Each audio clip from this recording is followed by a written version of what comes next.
Now tuned into the... Turn the music up in the headphones. Hello, and welcome back into Labelless. Thanks for joining us. My name is Xavier Blake. Welcome.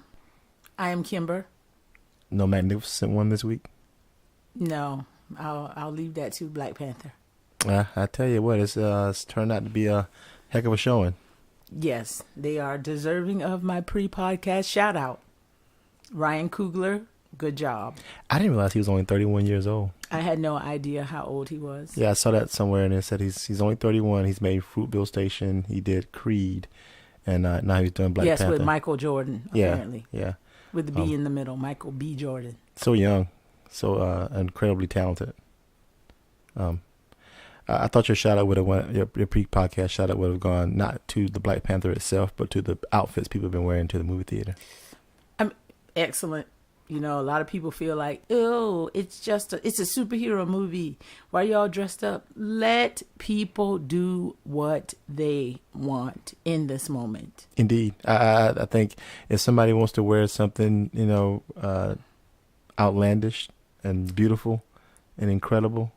I wouldn't even say outlandish. I think a lot of people feel like it's keeping with it's keeping with the theme, of Wakanda and Black excellence. Indeed. And, the grandeur of it all. And so I say, have at it. Oh, they're having at it. They are. Have you seen the photos on? The heir to the throne of the entirety of Zamunda. I am with it. Absolutely. What's the saying? I am here for all of this. Prepare the royal baggage. Indeed. Check it out. A lot of stuff happening this week, other than Black Panther. We had another school shooting down in Florida this past week. Yeah. Some very serious stuff that we're going to try to unpack here. Yeah, a lot to unpack. I think there's a reason why there have been a lot of mass shootings. I think we're only a month and a half into the new year, and there have been 18 mass shootings so far this year. Which is incredible. Yeah, I know a lot of people are arguing the semantics of what is considered a mass shooting, or I'm like, but or school. I should say school shooting. Right, school shooting. I mean, fix school that. School shootings. But just even the concept that's an argument. Is it two? Is it two or more? Is it six or more? The idea that is where we are as a society, arguing how many dead bodies there needs to be on a school campus in order for it to be considered a massacre. I mean, if you just think about that, it should speak to the gravity of the situation absolutely at hand. But I think a lot of people are so, disconnected. I think it's funny. Everybody says, well, it's immediately after a shooting happens, they say, well, this is not the time to talk about it. But they happen so frequently, there's never not a time to talk about it because they happen so frequently. Because everybody says, we can't politicize it right after it happened. We can't talk about it right after it happened. Talk about maybe changing gun laws or mental health, more help for mental health people. They're like, well, let's wait a minute so we can talk about it with a clear head. Right, but there should be no pause to discussing life. I think a lot of people look at it like the argument is based in rights or liberals versus Republicans. I think that people want to say, don't politicize it. But I'm like, it's about life. It's not about politics. Absolutely, and you should be able to have this conversation without arguing over what side you're on. Right, because there shouldn't be a side. There should be no side in this discussion because preservation of life. Right, because when lives are being lost at the rate they're being lost at, that should be on the mind of every American, not just people who feel a certain way or lean a certain way politically. Right, because like you said, it's not a political argument; it's a matter of life and death, literally. Right. It is absolutely a labelless subject. I see what you did there. I like yes. it. I like it. I think part of the issue everybody says is the Second Amendment. It's like we have the right to bear arms, so you can't take people's guns. Bring me my musket. Well, and when the Constitution was written, that's what people were having, muskets. But right. I think the guns have changed, and so maybe we should think about changing how we legislate the guns that we have now. The guns have changed. the ability to move about society a certain way with a weapon has changed. Just the way people see guns has also changed. Like it's so commonplace at this point. It's not like, somebody used to have a gun and you knew, oh, don't touch that. It's not that way anymore. Well, we grew up in a small town, and a lot of guys would go hunting before school, and they would come to school with their guns in their truck or whatever, and we never felt uncomfortable in school as if somebody's going to take that gun out of the truck and come in and shoot school up. I don't think. No, I grew up literally riding down the road, and my daddy would see something he wanted to shoot and jump out and shoot it. I mean, and you knew to be ready in the event he wanted to haul it on the back of the truck. Then you get out and help. Yeah, because it's not about immediately when you say, maybe we should have some common sense gun legislation, people think you mean you're anti-gun. Right. And I don't think I'm not anti-gun. No, I'm absolutely not anti-gun. Right, but I think we are for pro-gun laws that are smart, that help people be safe. Right. It's not about what people need to give back. A lot of people feel like, oh, they're going to take back my gun, or why can I not have that? And it's that part that is very weird to me. Like, can you have a drone? Can you have you can't have a drone that fires missiles. Right. So it's like at some point it's just certain things that are just not beneficial to humanity and society. To life, right? Yeah, absolutely, absolutely. Right. But it's funny that so many people who are staunch gun rights advocates are the same people who are pro-life. That's a great point. That's a fantastic point. But I think that the pro-life lifers, it doesn't go beyond the womb. Right. You absolutely are going to advocate against a woman's right to choose to birth a child or not, but then when that child is here and in danger, the line is, we can't legislate that. Right. You can legislate a whole uterus. That's true. Are you serious right now? That's a great point, and you're right, and that's the disconnect I think I have with a lot of the pro-lifers and with people who say that you can't legislate that. This is the United States of America. We legislate everything. Well, especially the stuff that the people who have been elected basis think they should. Right. And I think that's where it comes to. It gets very political about what they want to legislate, because they talk to a certain segment of people, and that segment of people thinks this, and so they want to legislate that. Right. But I think the thing is, mass shootings, as sadly as it may be, are not going away. So what do you think we can do to help stop them, or to help not even stop them, to help? I believe the assault weapons ban that was in place during 1994 to 2004, that decade, I think that temporary assault weapons ban needs to be permanent. Right. Well, and why did it lapse? I know you were telling me about this earlier. I didn't understand it. Did it just go away? Well, it was a temporary ban, and so instead of actually renewing the ban and making it, concrete legislation, they decided, it's gone. Slip, and that's just it. Because of the fact that I think, maybe it was NRA push, but there was just lots of lobbying to... Well, I think a lot of the gun legislation has been pushed by the NRA. Right, to basically say, don't, reissue that ban, but it was there. And during that decade, the massacres decreased. Sure. And also the deaths decreased. And then the decade following the ban being removed, the massacres doubled and the deaths tripled. So what you're saying is the number of shootings doubled and the number of people killed in the shootings tripled because they were able to do more damage. Exactly. I got you. So so it seems like the numbers bear out that. Right. There's a full research that was done, and they used a panel of like 30 gun experts, ranging from just scientific experts all the way to people who were gun rights advocates. Sure. Like, they did not at all discriminate. They got people from every avenue, And basically the determination was that when large capacity magazines are regulated, you get drastic drops in both the incidence of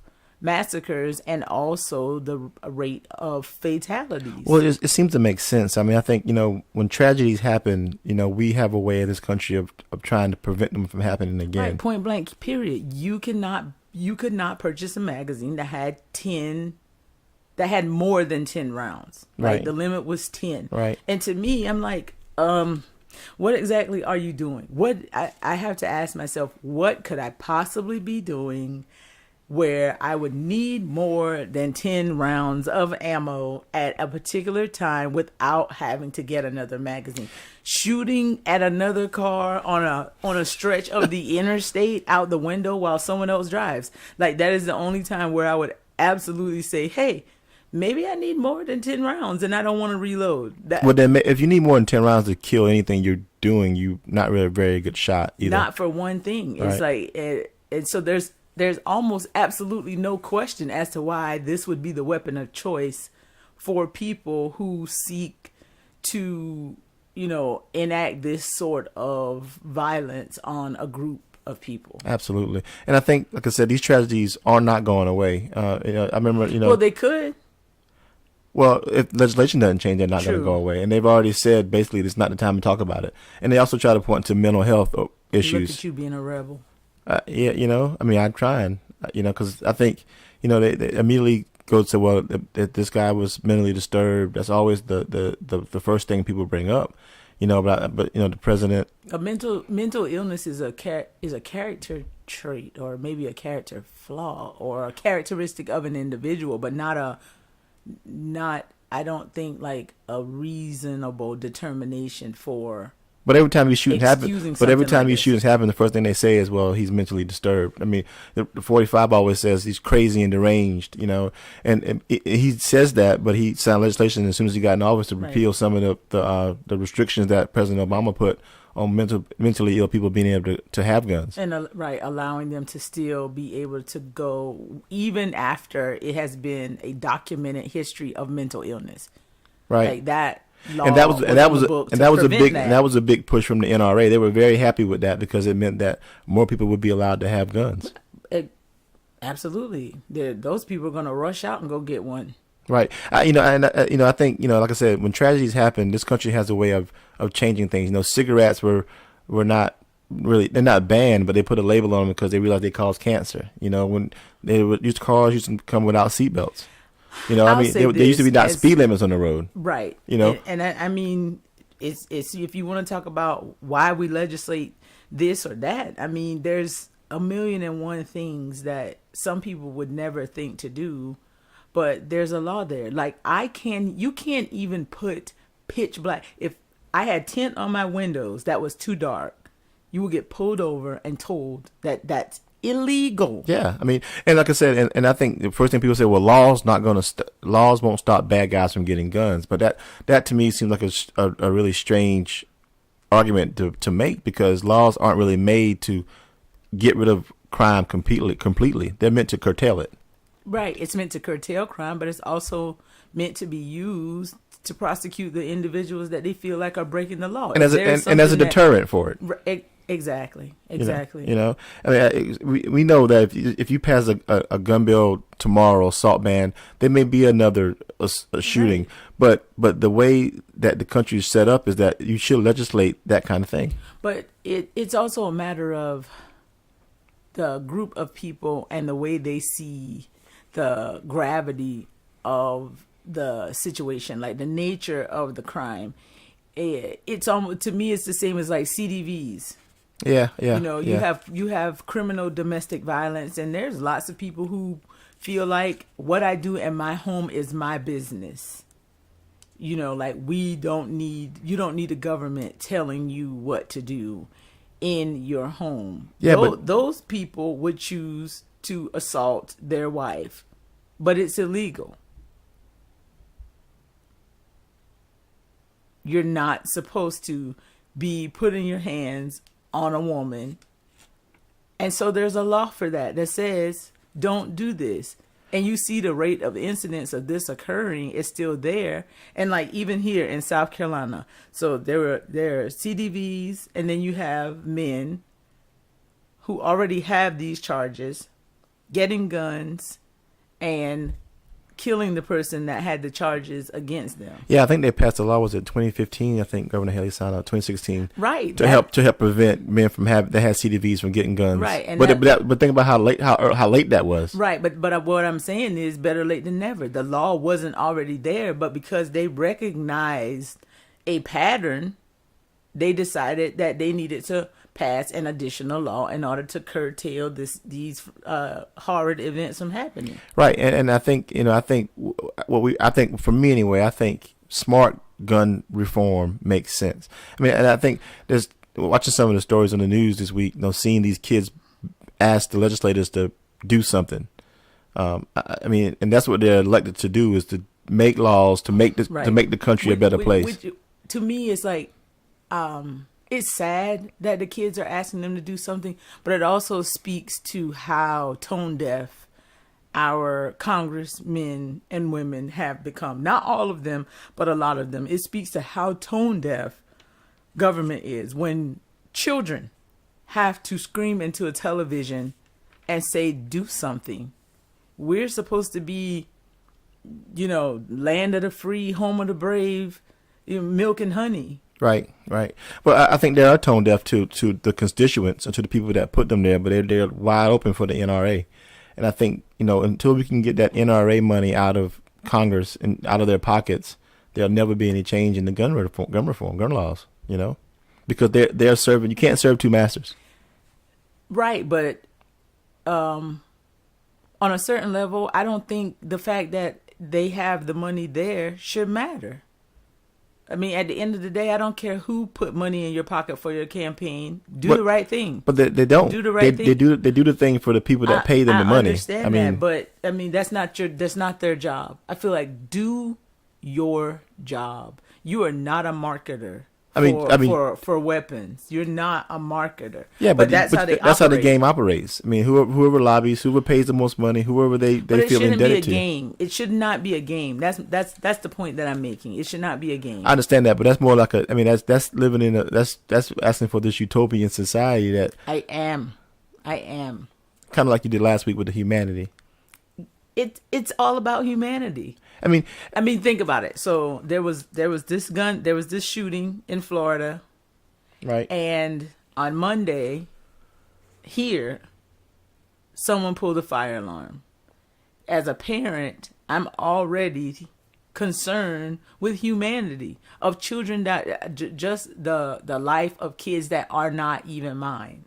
Well, certainly, and I think we all should be concerned. I think that's probably another thing. The disconnect, was not happening where I am. Right. But then today we get a threat here, so it very well could be my children. But for me personally, I don't need it to be my kids in order for me to care. Well, that's a problem with all the issues that sometimes affect America. Because people don't care about them unless it personally affects you.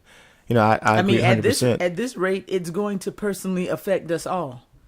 This rate. Well, with the number of mass shootings and the number of times it's happening, you would think it's only a matter of time before it affects somebody. I totally agree with that. I mean, and the one thing they always bring up too is, like I said, mental illness, mental health, and it's hard for me to believe. I mean, certainly we don't take care of our mentally ill here in this country as well as we should. Right, but what's considered a red flag? The whole concept of, people should pay attention to the red flags. You know how many red flags there are in terms of teachers dealing with children? Who is supposed to be aware of these red flags? Is it the teacher? And what's a red flag? Should they report every incident of a child being angry or mad, or a teenage boy who is upset with his ex-girlfriend's new boyfriend? It's like, well, I'll tell you one thing that is kind of a precursor to a lot of these mass shooting suspects is that they do commit domestic violence on their partner. That's been proven in this last couple that you know. I'm not saying people should ignore those sorts of things. It's like when you have young men or young women who are basically you've already seen them commit violent acts. People lots of times that abused animals or tortured animals. It's like some of the precursors are already there, but then it comes down to, okay, well, what was done by the parent or what was done by the guardian, And I think all of that on top of, smart gun reform. I think Australia, had their last fatal mass shooting in 1996, and it happened, and they immediately passed legislation to get those kind of guns off the manufacturing shelves where they couldn't be had. Right. And they hadn't had one since. Well, that's the difference in people who want to do something that is essentially concrete and solve a problem, and those people who are trying to point a finger at something else. Like mental illness is a scapegoat. I agree completely. Well, they were mentally ill. Sane people don't do this. Well, even if they were mentally ill, if they weren't able to buy a weapon of this nature and a magazine of this capacity, Right. they still wouldn't be able to do it. Right. So we can't get rid of mentally ill people. Certainly. What we can do Absolutely. Yep. is enact the ban. So, some sort of Yeah, ban. there's always going to be mentally ill people Yeah, in some nature. absolutely. And they use that, but I'm like, mentally ill it's a very broad. Well, they said the same thing about basket Dylan Roof in Charleston, Right. and I guess it's racist. Is being mentally ill? Well, it's the same as saying and taking an insanity plea or doing something in a fit of rage. I feel like madness, you know what I'm saying, has its levels. There are levels to madness that I don't necessarily look at that as a mental illness. Well, another thing that I think is interesting is that it's usually white males that do these mass shootings, and are they the only ones that suffer from this mental illness they talk about? Well, because it's a concept of being crazy or out of your mind, and that is a way to take away the idea that it's normal. If it's something that happens a lot, Which it does, and you say that it's normal, then people are going to start stereotyping it as a norm. Well, if I just say, oh, no, this person is a deviation from the norm, they're crazy, they don't count, you need to, take they're not them. one of us. Right. So instead of it being, okay, well, there's a prevalence of white males committing mass murders, they say, no, it's a crazy person. It's crazy, right? So instead of calling it what it is, as white males are the right, the demographics don't matter. They go in the crazy basket. I got you. Yeah. Well, I think that's absolutely wrong. I think we should start being more aware of what the demographics say. Right. There's lots of studies that are done on this. I mean, it's the same way you stereotype. They stereotype homicides in, predominantly urban areas. Right. There's studies done on everything. And even the CDC said that gun violence in the United States of America is an epidemic. Even though the CDC is not allowed to study gun violence. Hey, the facts are the facts. That which I find interesting. I mean, they're allowed to study everything else, but I think that gun owners don't want the facts about how gun violence affects America to be compiled in a way that people can easily access them. Right. I mean, it used to be where you watched the news and something happened and you felt like, oh, this happened in, yada, yada, USA. Well, now, the studies done by Everytown, USA, because these things are happening in any town. Yeah. So we're not going to legislate guns. We're going to blame it on mental illness. So the next argument people like to make is, well, we need to secure our schools better. We need to have an armed guard at every door. Teachers maybe should carry guns.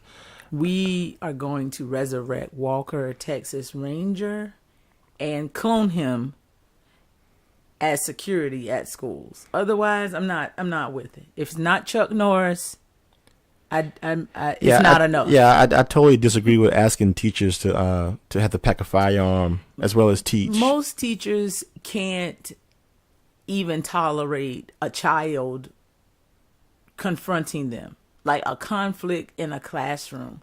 You can handle like yelling at a student or something like that, but it's like a gunfight is much more violent and life threatening than if there was a fight.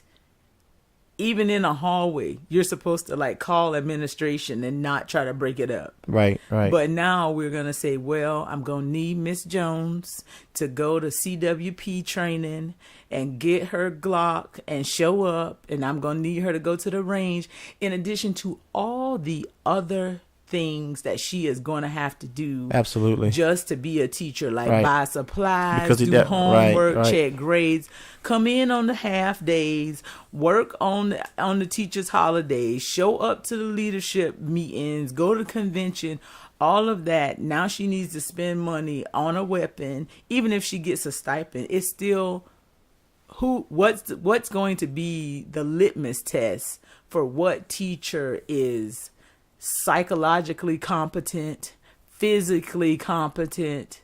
You know, are they gonna run some combat drills? Yeah, I think we shouldn't be in a place where we expect our teachers to be our protectors of our children. I mean, they protect our children because I guess there was a teacher in Florida that used his body as a shield to help to save some of the children that are down there. But we shouldn't ask our teachers to also pack heat in case of a mass shooter coming into the building. Well, my thing is this. If teachers start carrying guns at school, are we going to have to purchase additional insurance in the event that there is a misfire, in the event that a teacher trying to save a group of students shoots a kid? Right. Yeah. It doesn't compute. It's no. You know, you come up with they're thinking about everything except what we should be thinking about, which is smart, comprehensive gun reform for assault rifles. Exactly. I want those individuals that sit high on the hill to get the scribbling, write it down, and get it signed. Well, like I said, and it's happened everywhere. You know, schools, churches, movie theaters. You know, like they even shot at the guys that make the laws in Washington D.C. at a softball game. You know, one of them was injured. So the guys that make the laws, safe. So I think they feel like, we got security. We've armed guards. Yeah, but it just seems like they would do something. And so people feel like, oh well, there's armed guards here and there's armed guards everywhere else. We should protect our children with armed guards as well. But then you overlook the fact that who's to say children see that as safety?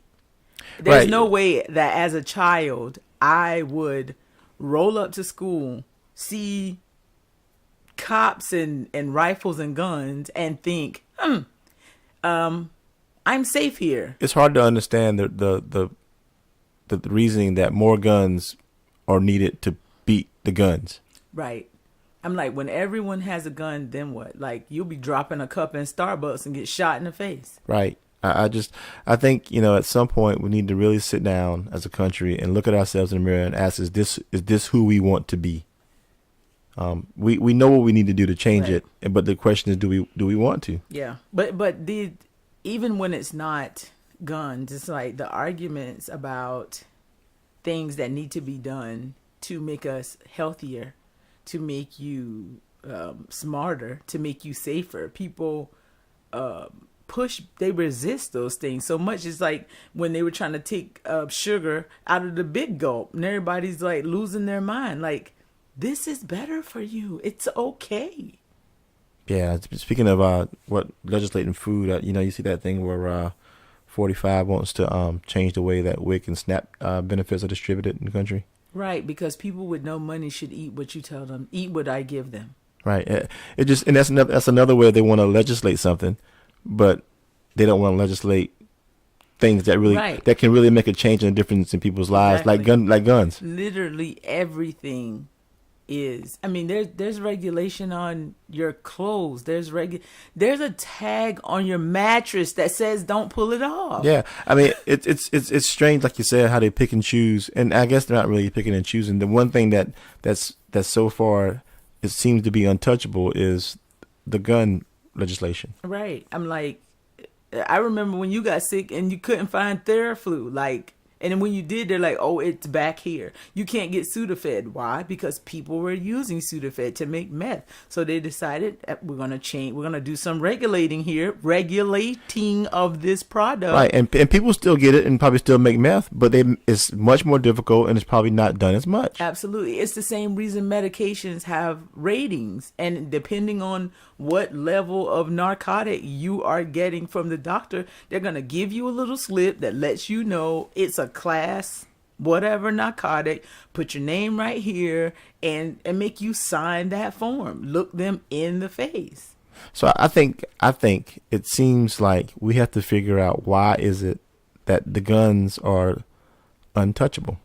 I mean, well, because people quickly sling out what their forefathers intended, as if the Constitution in its original form is the only way to run this country. Well, in the original form, I wasn't even a full person. In the original form, you are right.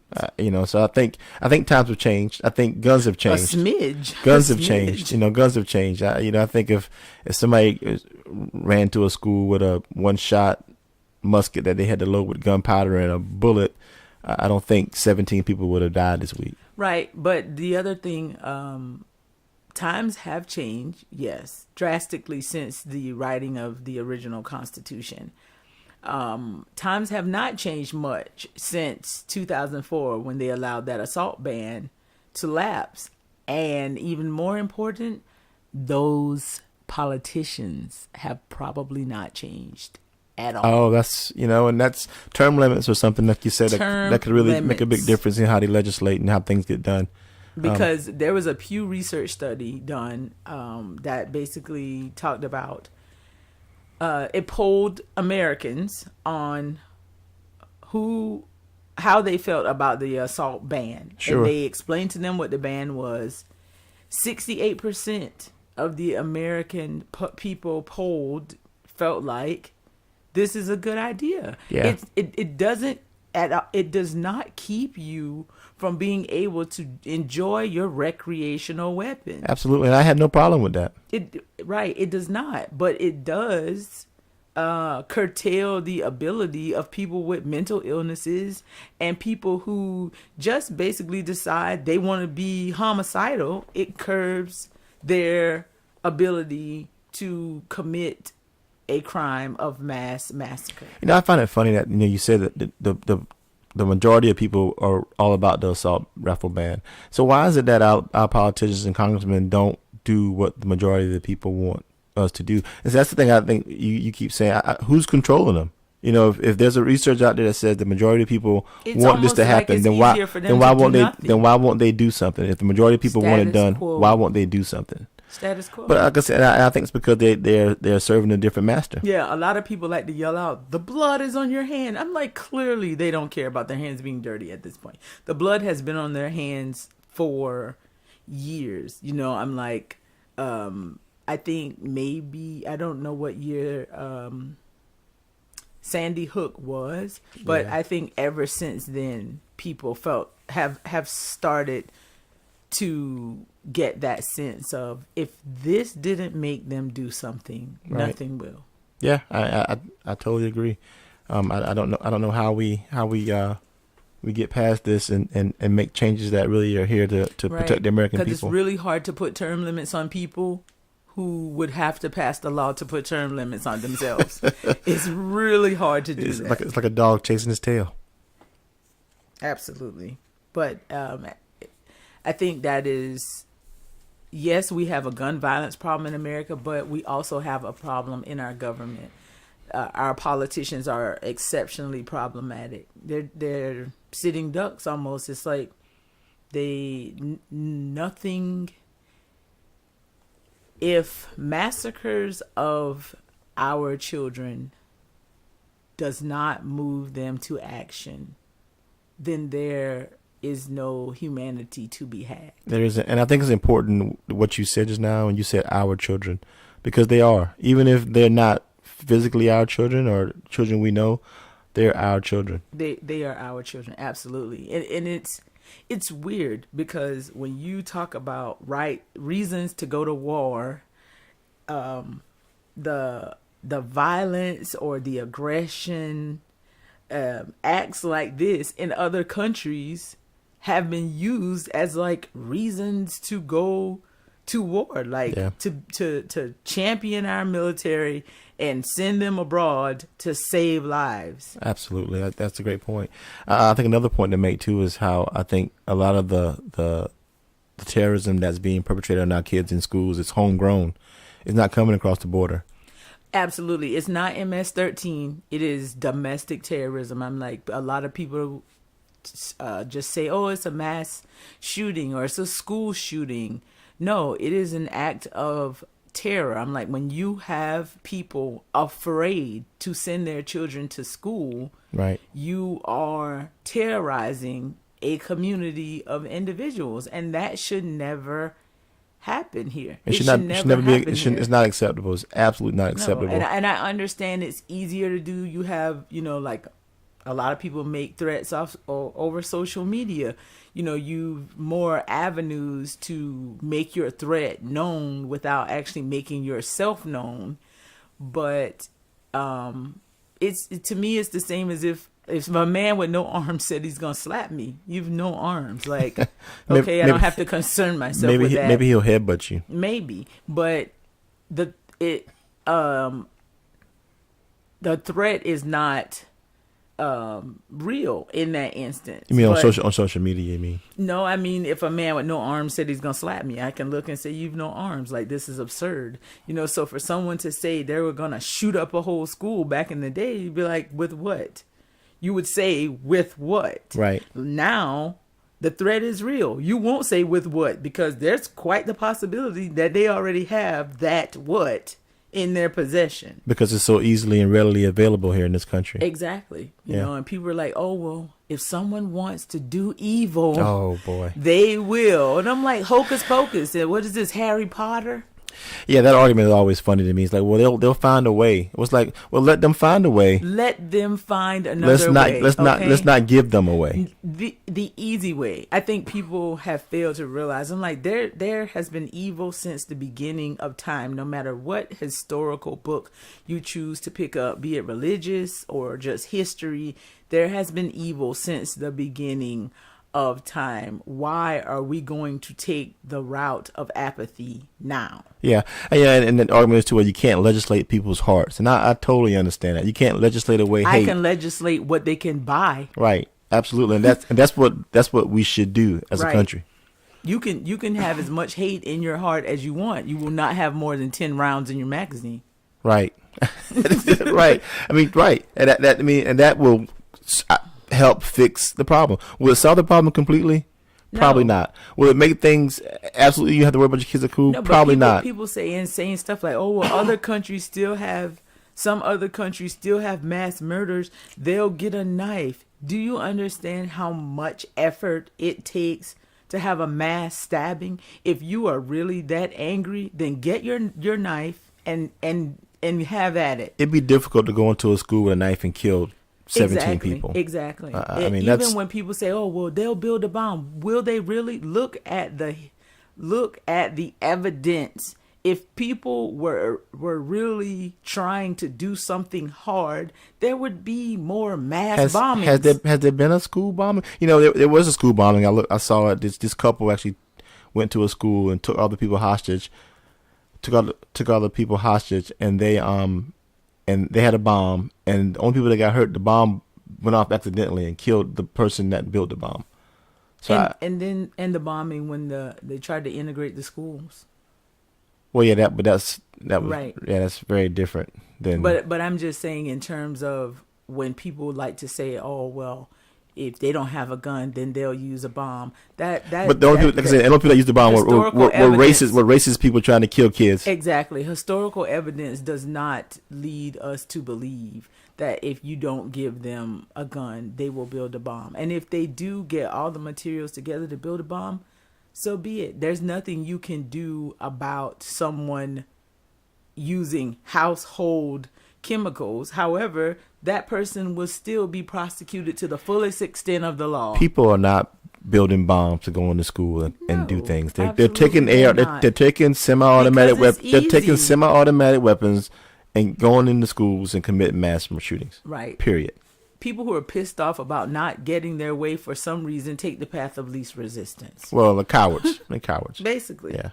Yeah. So I think we agree that, certainly we're concerned with the mental health of people in the country, but I think that there has to be some sort of smart, comprehensive gun reform to help prevent these tragedies and our children from being killed in school. Yeah, absolutely. And it is not to place veterans in schools as security guards. There's a meme going around, and it is the most ridiculous thing in the world. Because people think that I don't even know what they think, but there's something in their head that just tells them that they're gonna pledge allegiance, and that calling on the name of veteran is so patriotic that it just fits. The vets want to protect the kids. I am a veteran, and I absolutely want to protect my children. I do not want to go in a school and be standing there waiting to get into a gunfight with some idiot. Well, if we're going to talk about vets, I wish we do more to take care of our veterans, not try to find them a job. They've done their time. Put myself in harm's way. It's in another manner. Like, they want you to be a perpetual protector of the United States. At all levels, and people that say that don't really care about veterans, because they would fight more for veterans benefits, and the VA hospital would be better. They would understand that a lot of veterans are not in a position to be able to go into what that situation would turn into. Yeah, because like a lot of veterans that aren't employed have serious issues where they are unemployable, PTSD or TBI or some other issue they have going on because of the war they fought to protect you overseas. And they're doing everything they can to preserve a certain standard of living once they are out of the military. I think a lot of people who feel like these shootings or gun violence in this country isn't that bad seriously overlook the epidemic of violence's impact on life, liberty, and the pursuit of happiness. Right. It's just a very basic thing. Like, people are stressed trying to go to work, trying to keep a job, trying to pay their bills, like just trying to attain the American dream, so to speak. People are already, concerned with that, and then you want to throw into our education system the need to pack a weapon in the event that someone tries to kill you and your students. Like, I just know that it's been a really, really stressful week, because like you said, when something like this happens, it affect the ripples of it go way further than Florida. My hat's off to teachers. I'm like, they are breakfast servers, hair braiders, social workers, confidants, moms, dads, they brothers, wear sisters, every possible hat. And in addition to that, you would like for them to be law enforcement. I say nay. Yeah, I agree. We certainly have to find a better solution to. Are they about to start getting hazard pay? We have to find a better solution to the problem we have, and I think, there is a problem. There is a problem, and I think people need to acknowledge that. That is, first step. Yeah, right. The first step to solving the problem is acknowledging we have a problem, and we have a problem. Houston, we have issues here in this country with gun violence, and we have the means to fix it. Yes, we've lots of means. Right, but it always comes back to want to.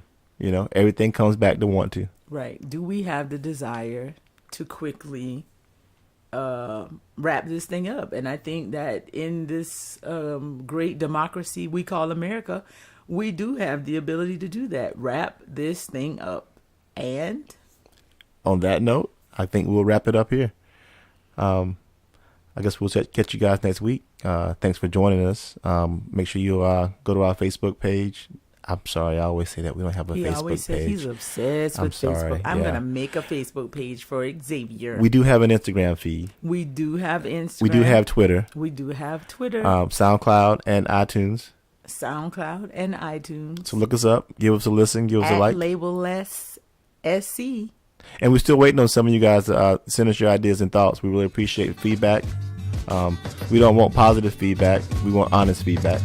Absolutely. And we'll see you guys next week. They say they never really miss you till you dead or you gone. So on that note, I'm leaving after the song.